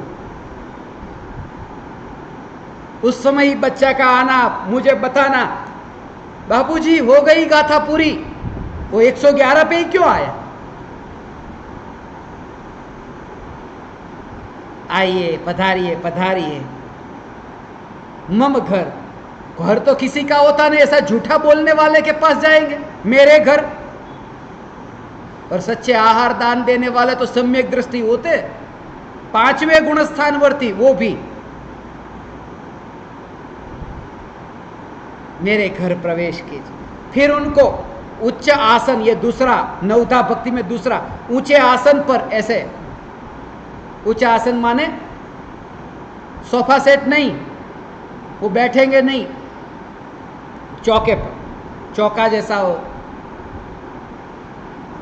जमीन पर नहीं, जमीन से ऊपर ऊंचे आसन पर कहे विराजिए विराजिए, आसन ग्रहण कीजिए। और फिर एक थाली लाना, थाली में पानी, पानी भी गरम गरम, जैसे वो उबला हुआ पानी, उसको अंदर फिर मुनिराज के पैर धोना। ये सब जो नवधा भक्ति है ना, थाली लाना, थाली में मुनिराज के पैर धोना, ये नवधा भक्ति में एक भक्ति। और उसके बाद मैं एक अंत में विस्फोट करूंगा, तुम चौंक जाओगे। अभी तो सुनो तुम कि तीसरी भक्ति, ये तो जो मैंने पढ़ी है शास्त्र में वो तुम्हें सुना रहा हूं सामने से। पधारिए पधारिए, एक थाली रखो, थाली में फिर चरण धो उनके, और फिर वो चरण धोए हैं वो गंधोदक लेकर के यहां पर लगाओ माथे पर। निर्मलम निर्मलीकरणम पवित्रम पापनाशक जिन चरणोदकम वंदे अष्टकर्म विनाश। 8 कर्म नाश हो गए। चलो, वो भी यहां पर लगाते, आंख पर नहीं लगाते, पहले आंख पर लगाते थे बचपन में। फिर पता चला नवद्वार जहां से मलिन द्वार बहते हैं वहां गंधोदक नहीं लगाना चाहिए, ऊपर माथे पर। उसके माथे के साथ में भी कनेक्शन है, पूरा एक सत्संग होगा इस भाग का, ये जो भाग है उसका। इसलिए जो पहले के जमाने आप देख रहे हैं ज्योतिष, ये देखते थे। हम ये कहते हैं इसकी तकदीर में, इसकी किस्मत में यहां का क्या मतलब है। कभी ज्ञान दीपकों के साथ बात करूंगा।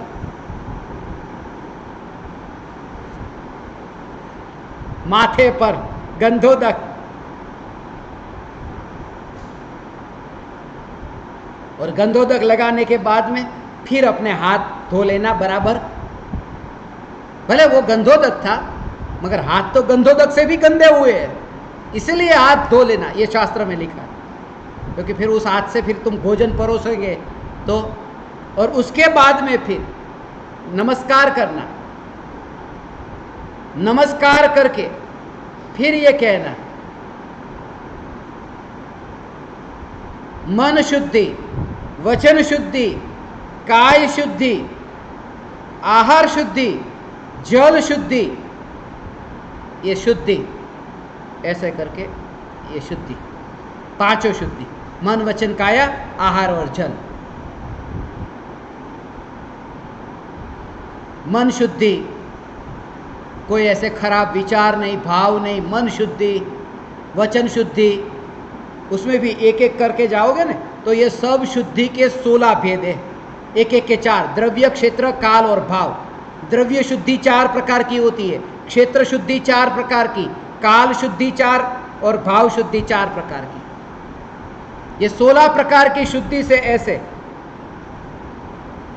नमस्कार करके मगर वो शुद्धि तुम ही जानोगे, उनको तो एक एक प्रकार का वहां पर पता नहीं तुमने भोजन कैसे पकाया है, रसोई घर में अंदर जाके तो देखा नहीं। अन्न शुद्धि, भोजन किस प्रकार का भोजन है, वो द्रव्य शुद्धि में अन्न शुद्धि, द्रव्य शुद्धि में जल शुद्धि, वो कैसे टाइप का भोजन है और कैसा पानी है। भोजन कैसा है अर्थात सड़ा गला ऐसा भोजन नहीं है, पानी है वो नल का पानी नहीं है, कुएं का पानी है, कुएं का पानी भी वो प्रासुक जल ऐसा मुनिराज के योग्य। तो सब सुनना, अब सुन लो अभी।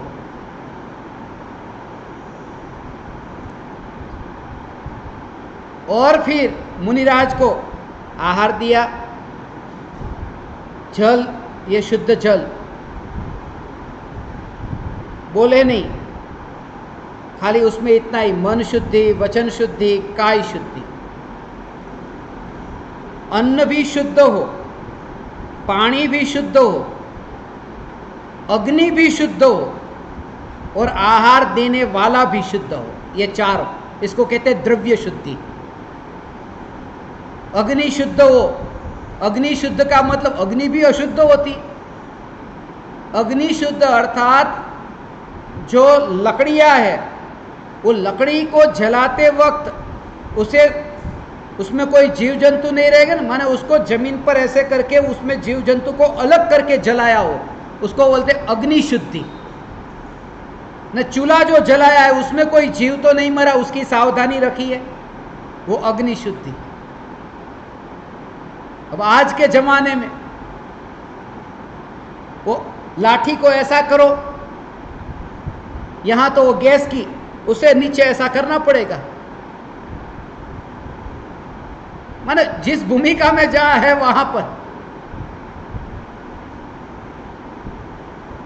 और दान देने वाला, आहार दान देने वाला, उसकी काया ऐसी शुद्ध हो, नहाया धोया हो, कपड़े साफ हो, साफ कपड़े वाला। और आगे क्षेत्र शुद्धि, वो क्षेत्र शुद्धि में प्रकाश, वायु, स्थान और उसके अलावा दुर्गंध रहित स्थान। पहला स्थान ऐसा कि जिसमें आवागमन न हो, पब्लिक बहुत ज्यादा जाती आती न हो, और दुर्गंध वाली जगह न हो। ऐसी जगह पर मुनिराज को आहार दान देना। जहां प्रकाश ज्यादा हो, अंधेरा हो तो उसमें कोई जीव जंतु गिर गए हो, दिखाई न दे, और हवा आती जाती हो, जिसको गर्मी की वजह से जिसमें उसमें ही पसीना न गिरा हो, ये सब संभावना है। रसोई घर में देखो, पंखा तो लगा नहीं, पसीना आता ही होगा। जब प्रवचन हॉल में यहां इतने खुले दरवाजे में पसीना आता है तो जहां खिड़की भी इतनी छोटी दिखती नहीं है। ऐसा रसोई घर, संभावना पूरी है। पसीना गिरता। हमारे यहाँ थे एक चाचा पानी पूरी बेचने वाले। चाचा आज पानी बहुत खारा हो गया है, नमक बेटा ज्यादा डाल दिया होगा। पसीना गिरा था और फिर भी लोग खाते। बापू बहुत अच्छी बनी आज, स्वादिष्ट, खारी खारी। मुंबई में खावधरा गली है ना, वहां पर ऐसे ही पाव भाजी बेचते हैं। तो सब पाव, एक पाव बचा है, अब भाजी खत्म हो गई, उसके कपड़ा जो पहना है उसके ऊपर थोड़ी बची थी, उसने ऐसा करके निकाल के उसमें डाल दी। पाव बिगड़ेगा, वो नहीं चलेगा। भाव बिगड़े चलेगा, पाव नहीं बिगड़ना चाहिए। ये सब इसलिए आहार की शुद्धता, स्थान की शुद्धता, प्रकाश हो, हवा हो, भीड़ भाड़ ऐसी न हो कि उनको कैसे कैद करके रख दिया हो, भीड़ भाड़ न हो, और दुर्गंध वाली जगह न हो। काल में भी ये काल संबंधी ये शुद्धता, सूर्य ग्रहण चंद्र ग्रहण का काल न हो, शोक का काल न हो, रात्रि का काल न हो, और प्रभावना का काल न हो। ये चार काल, सूर्य ग्रहण चंद्र ग्रहण न हो, उसमें भी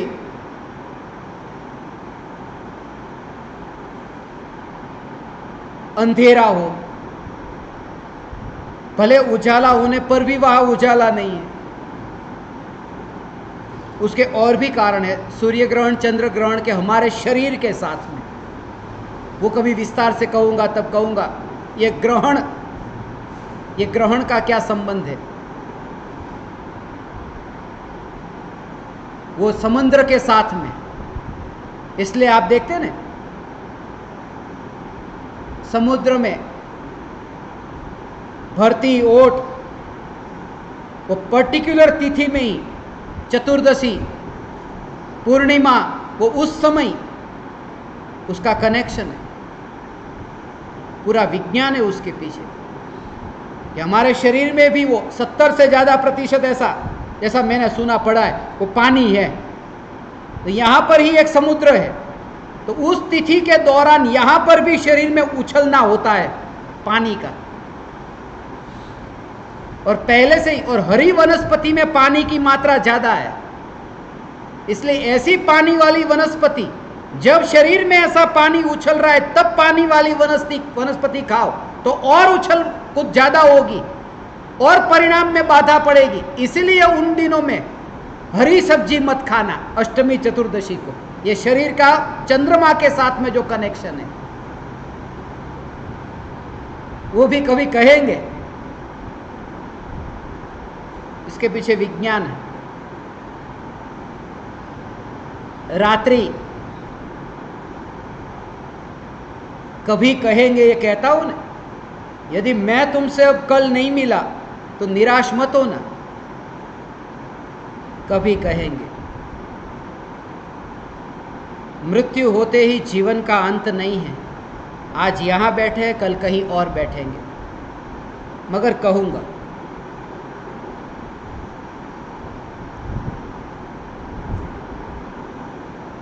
रात्रि का काल न हो।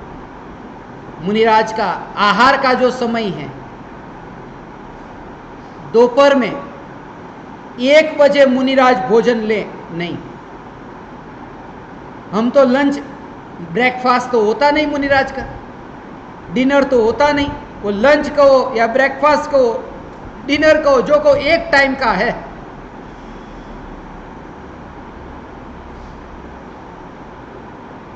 वो सुबह, दोपहर, शाम, हमारा तो 3-3 बार होता है। 3-3 बार क्या? સવારનો નાસ્તો, બપોરનું જમવાનું, સાંજનું જમવાનું, એમાંય પાછું બપોરને સાંજની વચ્ચે ઓલો રોંઢો, ये 4 વાગ્યાનો કઈ 1 बजे का भोजन, 1:42 की छाछ, 4 बजे का फ्रूट, 6 बजे की पानी पूरी, और अधूरा रह गया तो मिल्क शेक। मैंने कम भोजन कर दिया है आजकल। ये भोजन, मुनिराज के भोजन का समय अक्सर हमारे हिसाब से, यहाँ के अभी के काल के हिसाब से 11 बजे से पहले पहले का, 10 से 11 ये समय, जैसे 10 से 12, मगर वो समय इसलिए क्योंकि मुनिराज, गृहस्थ का नियम है कि मुनि को आहार देने के बाद खुद आहार ले। यदि मुनि 1 बजे आएंगे तो गृहस्थ उनके बाद भोजन करेंगे, तो वो क्या 3 बजे करेंगे? इसलिए मुनि 12-1 के बाद नहीं, ऐसे नहीं। और मुनिराज सुबह सुबह भी नहीं आ जाते, क्योंकि सुबह सुबह सभी मंदिर गए होंगे। जो मुनिराज के आहार दान का नियम का पालन करने वाला है, वो जिन दर्शन के भी नियम का पालन करने वाला होगा। तो सुबह गृहस्थ नहीं मिलेंगे। वो उस समय का काल है जब मुनिराज आहार के लिए निकलते हैं, और प्रभावना का काल न हो। प्रभावना का काल अर्थात तीर्थंकर भगवान की दिव्य ध्वनि, वो जो ज्ञान की प्रभावना होती है, समोसरण में भगवान की दिव्य ध्वनि खिरती है, और मुनिराज आहार के लिए निकल जाए, तो उस समय नहीं। इसको कहते प्रभावना के काल में आहार लेने नहीं जाते। यहां प्रवचन चल रहा है और कोई वहां भोजनशाला में पकवान खा रहा है, इतनी तो हमारे में भी समझ है ना कि प्रवचन का टाइम अलग रखा, भोजन का टाइम अलग रखा। इसलिए वो प्रभावना के काल में आहार नहीं। और आगे भाव की शुद्धि, वात्सल्य, करुणा, विनय और दान का भाव। वात्सल्य भाव है, मजबूरी में देना पड़ रहा है ऐसा नहीं, उल्लास है।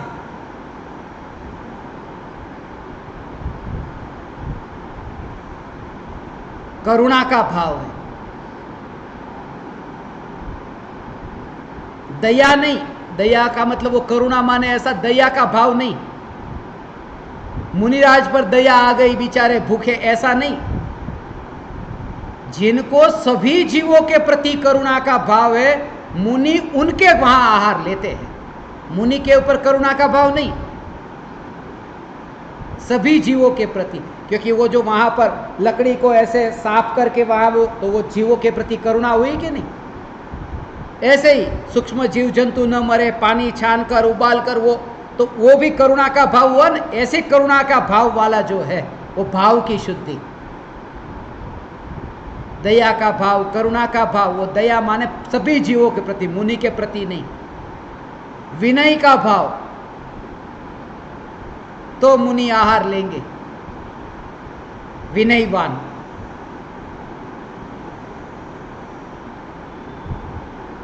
और दान का कषाय रहित भाव, कषाय रहित का मतलब वास्तव में ये सम्यक दृष्टि के लिए है, मगर कषाय रहित भाव का सीधा अर्थ ऐसा कि मैंने कुछ मुनिराज के लिए देकर के उन पर उपकार किया, ये भाव नहीं, मैंने अपने लिए ये आहार दान दिया है। इसके अलावा बहुत सी और भी बातें हैं, ये तो सिर्फ संक्षिप्त में मैंने बताया। पधारो पधारो वहां से लेकर शुरुआत कर ये 16 प्रकार की शुद्धि तक, ऐसा यदि आहार नहीं दिया, ये जितनी भी प्रक्रिया, तो मुनि आहार नहीं लेंगे। ये बात सर्वथा सच नहीं है। अब क्यों? पधारो पधारो मेरे घर पधारो। मुझे हमेशा ये विचार आता था, जब मैं अपने घर पर ज्ञान मंदिर पर यह तस्वीर देखता था, वो तस्वीर पश्चिम दिशा की ओर वो तस्वीर थी। जैसे हम ऊपर जाते थे, सीधे ही ऊपर जाए तो श्रीमद राजचंद्र जी की तस्वीर थी, सामने ही सीढ़ी से ऊपर जाते, और उनके बगल में 5 पांडव, और उनके सामने एक तस्वीर कोने में थी, राम लक्ष्मण सीता वन में मुनिराज को आहार दान देते हैं। तो जब मुनिराज को आहार दान दिया राम ने, तो मेरे घर पधारो मेरे घर पधारो, कहां घर था उनका जंगल में। एक एक बात तुमको बताता हूं। मेरे घर पधारो मेरे घर पधारो, ऊंचे आसन पर चौका, अब वहां चौका लेके गए थे जंगल में, चौके पर विराजमान हो जाओ, पधारो चौके पर रखो। अब एक थाली में पानी लाओ और पानी से पैर धो, थाली लेके गए थे, कैसे धोए होंगे पैर मुनिराज के। और जो खाना किस समय पकाया गया हो, कैसा पकाया गया, वहां तो फल का आहार दान था ना।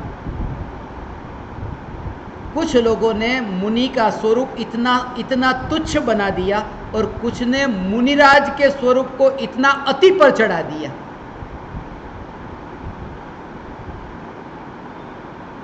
जितनी भी तस्वीर देखता हूं, मुनिराज कुंद कुंद आचार्य वनमा ताड़ पत्र ऊपर समयसार शास्त्र लखे छे, रचे छे,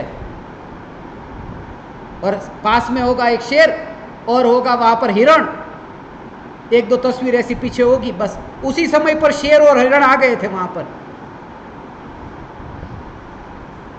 और पैर पे पैर लगा, पद्मासन। जरूरी नहीं है 24 घंटे ऐसे ही वहां मुनिराज बैठे पद्मासन, और हर बार पद्मासन लगा करके ही शास्त्र लिखा हो।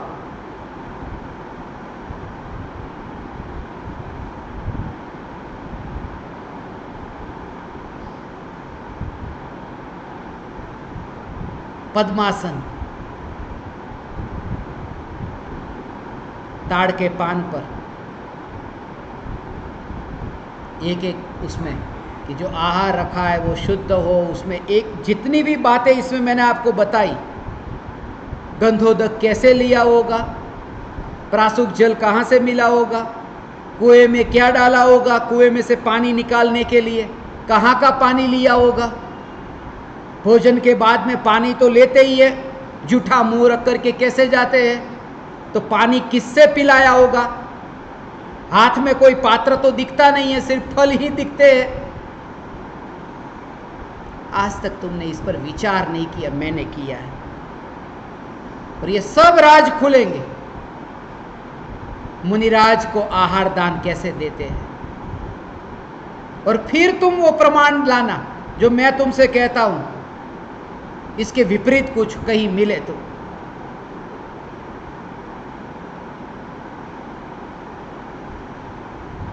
उनको संस्कृत मुनिराज को नहीं आती हो, इन्हें आती हो।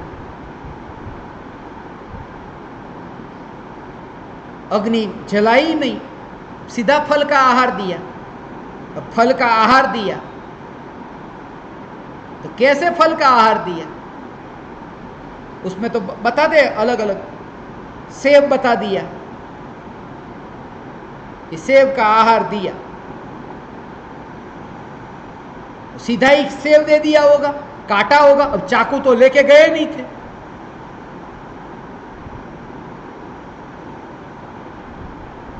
मैं जब कॉलेज में पढ़ता था मेरे पास में चाकू रखता था। आज सच कह देता हूं, मैंने थोड़े दिन पहले ही कह दिया था बच्चों को, मेरे साथ में चाकू रख के कॉलेज में चाकू रखता था। जब भी भूख लगती वो सेब को काट करके खा लेता, मगर चाकू साथ में रहता। मगर ये सुन करके देखो उनको झटका लगा, ये चाकू रखते थे। सेब काटने के लिए, फल को काटने के लिए चाकू रखता था।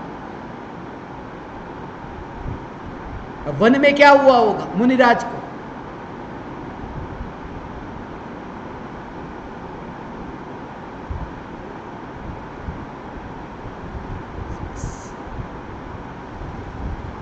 तुम चैतन्य तत्व पर यदि जोर दोगे और स्वरूप पर जोर तुम्हारा होगा, सब शंकाओं का समाधान हो जाएगा।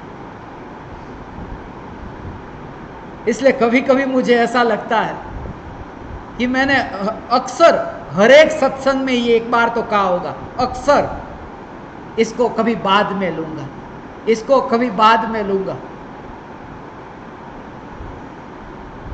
माने तुम्हें कितना कितना सीखने को बाकी है। अब वो सब सीखना है कि सम्यक दर्शन पाना है, क्योंकि सम्यक दर्शन पाए तो सब सीख लोगे। और तुम तो बनिए, हिसाब कर सकते हो, सस्ते में क्या निपटेगा। एक अनुभूति हो जाए तो कुछ भी याद करने की जरूरत नहीं है। बुद्धि, लोग आते मेरे पास में कहते बुद्धि याद नहीं रहता है। हम इतना दाम देने को तैयार है, मुंबई में देते थे, इतना दाम देने को तैयार है, हमें बुद्धि आ जाए बस, याददाश्त। कोई ऐसे थे रत्न देने वाले थे, दाम नहीं रत्न देने वाले थे कि बुद्धि बढ़ जाए। और मैं हमेशा उनको यह कहता, दाम से बुद्धि नहीं बढ़ती, रत्न से बुद्धि नहीं बढ़ती, ऐसा कहता। मगर वो समझ नहीं पाते। मेरे कहने का भाव उस समय जो था ना, वो आज के दिन कह देता हूं, दाम से बुद्धि नहीं बढ़ती, रत्न से बुद्धि नहीं बढ़ती। क्योंकि सुबह जो मुझे तेल लगाना होता है वो बादाम का होता है, बादाम माने दाम, और शाम को नवरत्न माने रत्न। बादाम या नवरत्न, दाम से भी नहीं बढ़ती और रत्न से भी बुद्धि नहीं बढ़ती। कौन सा तेल लगाए ऊपर, बादाम का कि नवरत्न? स्वरूप की अनुभूति के लिए एक ज्ञान दीपक,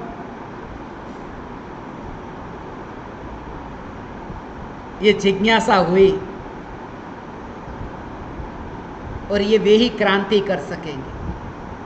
क्रांति हमेशा वहां से होती है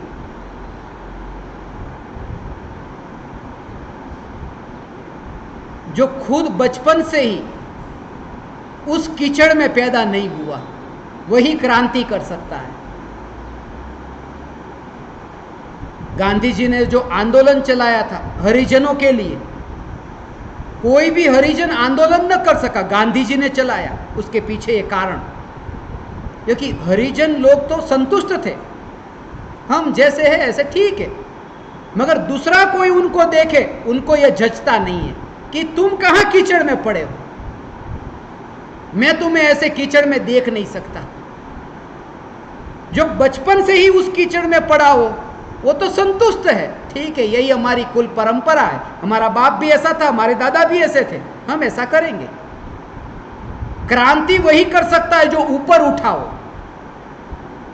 बाकी तो बस कुल परंपरा, हमारे शास्त्र, हमारे ग्रंथ, यही सच है।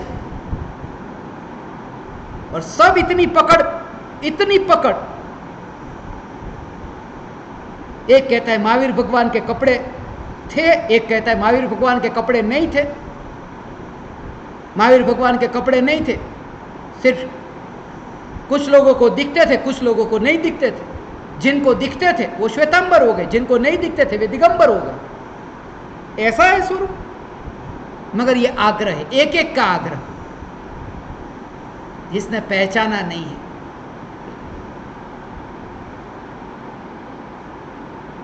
जो बचपन से उस कीचड़ में नहीं, वो ही क्रांति कर सकता है कि ये बात ठीक नहीं।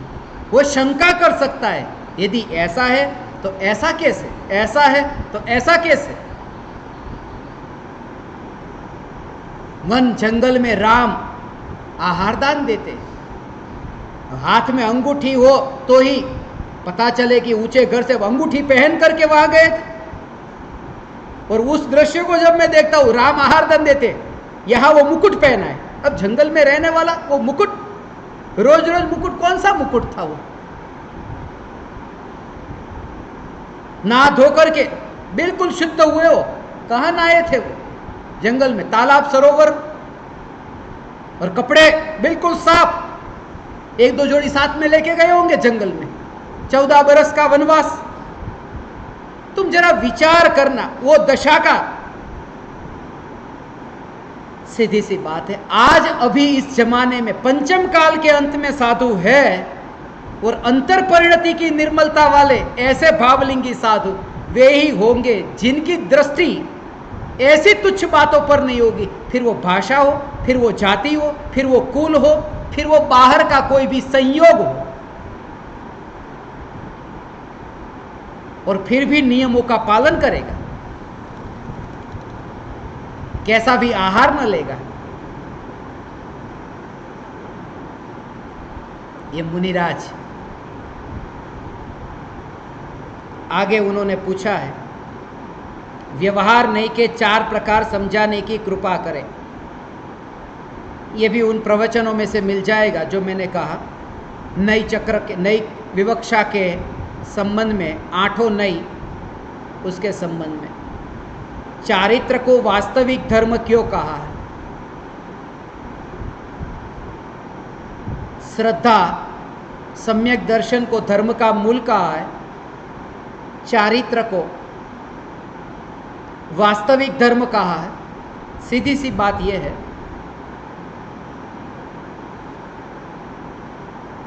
महिमा आती है, गुणगान गाते हैं, दिखाई देता है वो चारित्र, श्रद्धा दिखाई नहीं देती। पेड़ की जड़ है, वो दिखाई नहीं देती, पेड़ की डालियां दिखाई देती है, मगर पानी जड़ों को ही पिलाया जाता है, डालियों को नहीं। ऐसे ही श्रद्धा पर जोर देना और चारित्र बाहर में दिखाई देता है। उसके पीछे भी कुछ कारण है, क्योंकि जो चारित्र होता है वो आदर्श होता है, श्रद्धा आदर्श नहीं।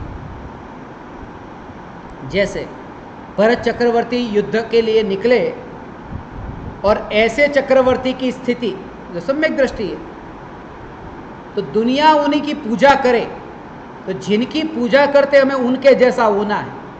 अरे ये इतने महान, तो मैं ऐसा कब हो? भरत चक्रवर्ती की पूजा करेंगे तो भरत चक्रवर्ती का सम्यक दर्शन नहीं दिखता, वो भोग दिखते हैं, तो अज्ञानी वो भोगों को आदर्श बना लेगा पूजा उनकी करेंगे तो। इसलिए पूजा उनकी जिनका चारित्र है, क्योंकि वो बाहर में दिखता है, और तुम ग्रहण करोगे तो भी पाप को ग्रहण नहीं करोगे, पाप के त्याग को ग्रहण करोगे। इसलिए गृहस्थों का आचरण कैसा होता है, गृहस्थ दशा में जीवन कैसे जिया जाता है। देखो, ये भी आप सबने सुना होगा, मध्य मास मधु का त्यागी और सप्त व्यसनों का त्यागी वो गृहस्थ। ये जो नाम भी लिखे हैं ना, कभी कभी मुझे विचार आता है, ये जो 5 उदंबर फल, मुझे तो ये नाम भी याद नहीं रहते। वड़, पीपल, पाकर, उमर, कठुमर, बोलो, तुमने कोई फल के नाम इसमें से सुने थे? ये प्रश्न पूछने वाले को ही मैं पूछता हूं। पाकर क्या है? कठुमर क्या है? उमर क्या है? अब ये जो नाम लिखे हैं, जो आजकल दिखने को भी नहीं मिलते, ये उस समय की बात है जब ये फल ज्यादा खाने में आ रहे थे। यदि आज के जमाने में कोई मुझे पूछे, मैं ये कहूंगा कि श्रावक कौन, कि भाई मुंबई की खाउधरा गली में वो पाव भाजी न खाए।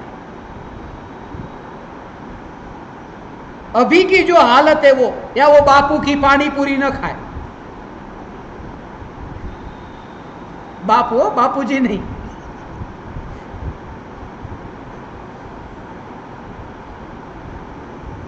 अभी जो वस्तु, जो पाप जिसमें होता है उसकी बात करो ना। अभी यहां मध, रोज कौन मध खाता है? मध दिखता भी नहीं है। मधुमक्खी आप कहां दिखती है?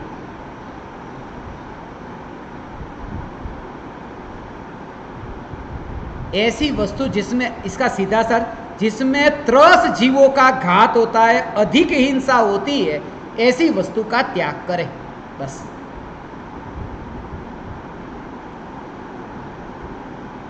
ये श्रावक।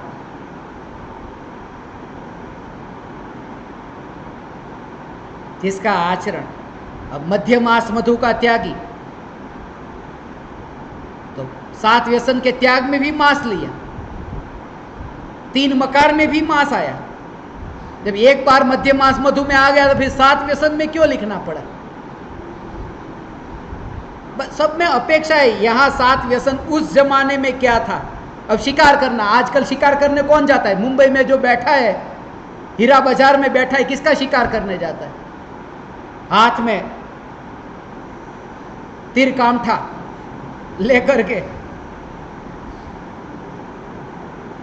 जिस जमाने में जो लिखा गया था उस जमाने की बात अभी मत करके, उसमें जो जिस भाव से कहा था उस भाव को ग्रहण करके इस जमाने में जिस हिंसा से बचा जा सके उससे बचे। आज मैं ये नहीं कहूंगा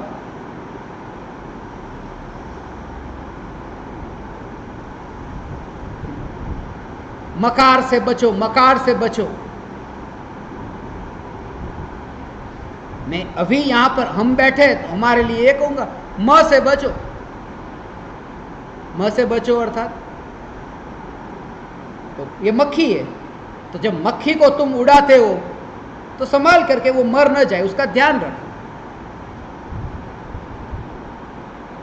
उसका ध्यान रखो। और तुम्हारे खाने में पाकर आया हूं, कठुमर आया, ये मत देखना। अभी अब खाने में मक्खी तो नहीं गिरी, चींटी तो नहीं गिरी, बाल तो नहीं गिरा, वो देखो ना जो गिरता है। अभी वो किताब लेकर के बैठे, कठुमर नहीं है, पाकर नहीं है, चलो खा लो। इसलिए एक बच्चा कह रहा था, मुझे वो स्मरण में आया, प्रदेश में, क्योंकि हर एक वो बोतल के ऊपर इंडिया का माल भी वहां बिकता है तो लिखते हैं नो ऑनियन नो गार्लिक।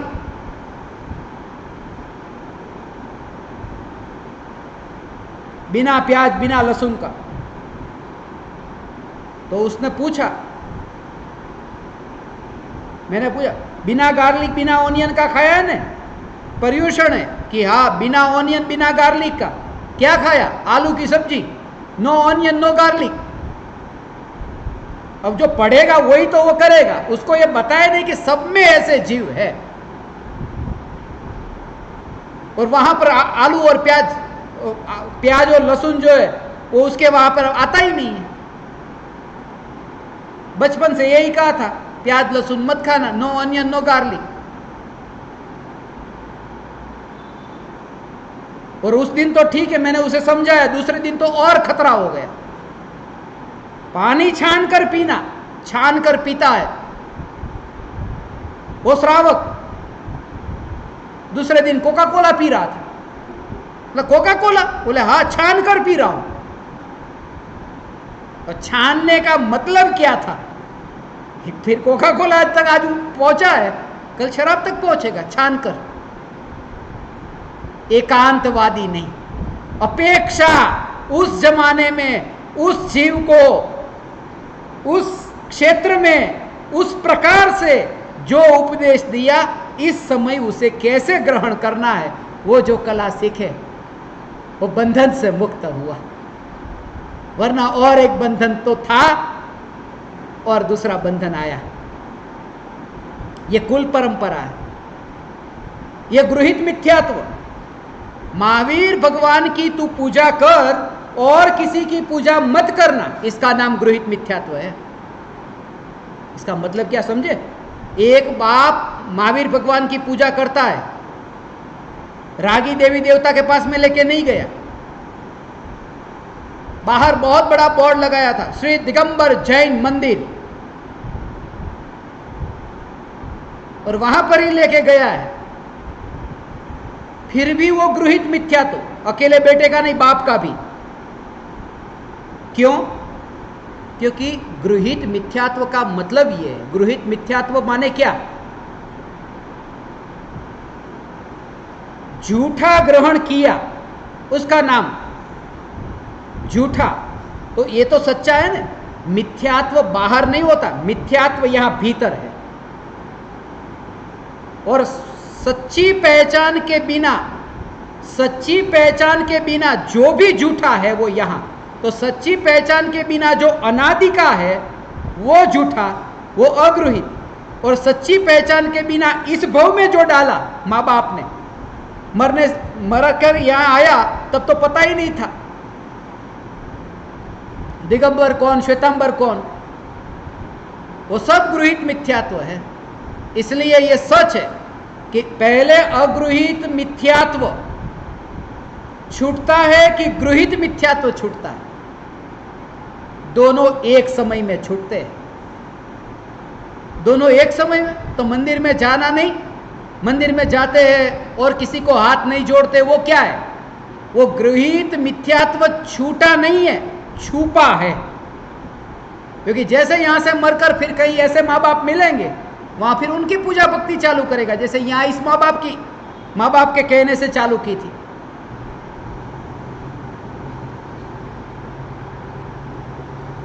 इसलिए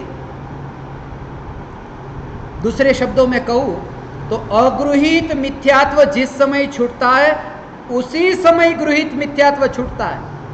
उसका भाव अगृहीत मिथ्यात्व छूटता है, अर्थात ये कि मैं चैतन्य तत्व हूं, ये श्रद्धा हुई। और गृहीत मिथ्यात्व छूटता है, अर्थात सच्चे देवशास्त्र गुरु की श्रद्धा हुई। और सच्चे देवशास्त्र गुरु की श्रद्धा किसको होती है? जिसे आत्मा की श्रद्धा है। इसका मतलब कि अगृहीत छूटता है तभी गृहीत छूटता है। इसका आगे गृहस्थ दशा में कैसा आचरण होना चाहिए, बोधामृत में इसका विवेचन विस्तार से किया है। अभक्ष पदार्थों का भक्षण नहीं करना बोध के रूप में। तो बोधामृत के 142 बोधामृत के कुल 284 प्रवचन उसमें से विस्तार से समझ सकते हैं। अंतिम शंका, भूतार्थ का अर्थ समझाइए। भूतार्थ है, सत्यार्थ है। भूतार्थ का अर्थ सच्चा, सीधी भाषा में सच्चा। जैसे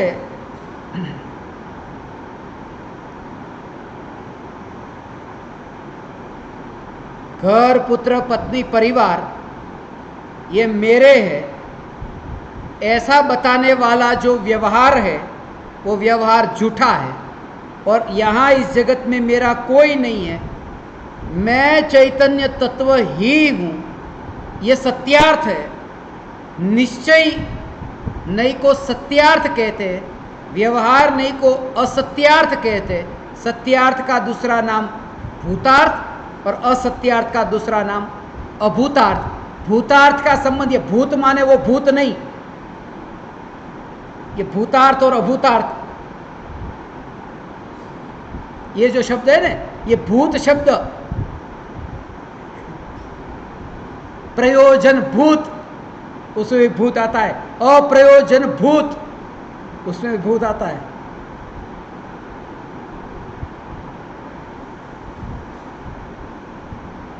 कभी कभी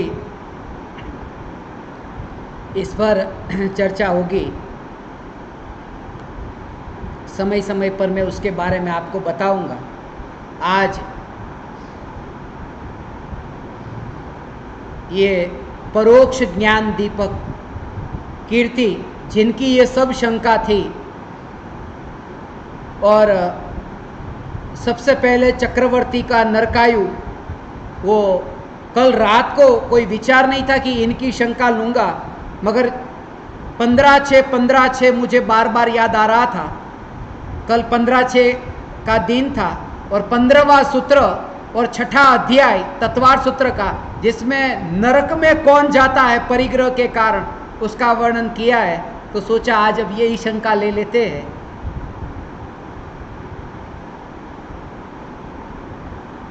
आज इतना ही।